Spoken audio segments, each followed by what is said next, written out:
అందరూ తప్పకుండా రండి. మన కూకట్పల్లిలో Marri golden diamonds, the honest jeweller. లోక్సభలో 131వ రాజ్యాంగ సవరణ బిల్లు ఆమోదం పొందకపోవడంతో దేశ రాజకీయాల్లో ఆసక్తికర పరిణామాలు చోటు చేసుకుంటున్నాయి. ముఖ్యంగా డీలిమిటేషన్కు సంబంధించిన ఈ బిల్లుకు అవసరమైన 3/2 మెజారిటీ లభించకపోవడంతో అది నిలిచిపోయింది. దక్షిణాది రాష్ట్రాల్లో ముఖ్యంగా ఆంధ్రప్రదేశ్ మినహా ఇతర రాష్ట్రాలు ఈ బిల్లును తీవ్రంగా వ్యతిరేకించగా సభలో అధికార పక్షానికి ఎదురుదెబ్బ తగిలింది.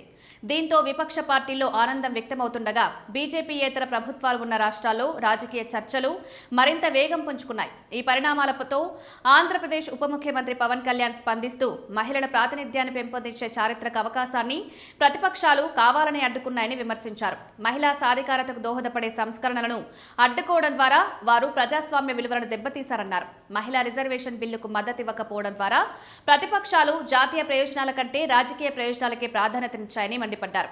ఈ బిల్లు ఆమోదం పొందుంటే కోట్లాది మహిళలకు ఇది గర్వకారణంగా నిలిచేదని, దేశంలో లింగ సమానత్వానికి ఇది పెద్ద ముందడుగయ్యేదని అభిప్రాయపడ్డారు.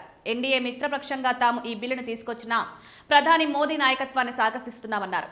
భవిష్యత్తులో మహిళలు చట్టసభల్లో మరింత బలమైన స్థానం సంపాదిస్తారని ఆయన ఆశాభావం వ్యక్తం చేశారు. ఇదే సమయంలో ప్రముఖ నటుడు ప్రకాష్ రాజ్ పవన్ కళ్యాణ్ వ్యాఖ్యలపై తీవ్రంగా స్పందించారు. మహిళా రిజర్వేషన్ బిల్లు ఇప్పటికే 2023లో ఆమోదం పొందిందని గుర్తు చేస్తూ ఇప్పుడు దీన్ని వేరే కోణంలో చూపించడం ప్రజలను తప్పుదోవ పట్టించడమేనని విమర్శించారు. డీలిమిటేషన్ బిల్లుతో దక్షిణాది రాష్ట్రాల ప్రాతినిధ్యం తగ్గే అవకాశం ఉందనే ఆందోళనలపై స్పష్టతనివ్వాలని డిమాండ్ చేశారు. ఏపీ ప్రజల ఆత్మగౌరవం, రాష్ట్ర హక్కులను కాపాడాలని, రాజకీయ ప్రయోజనాల కోసం వాటిని పనంగా పెట్టవద్దని పవన్ కళ్యాణ్ కు సూచించారు. ఈ అంశాలపై తాను బహిరంగ చర్చకు సిద్ధమని ప్రకటిస్తూ పవన్ కళ్యాణ్ కూడా దీనికి ముందుకు రావాలని సవాల్ విసిరారు.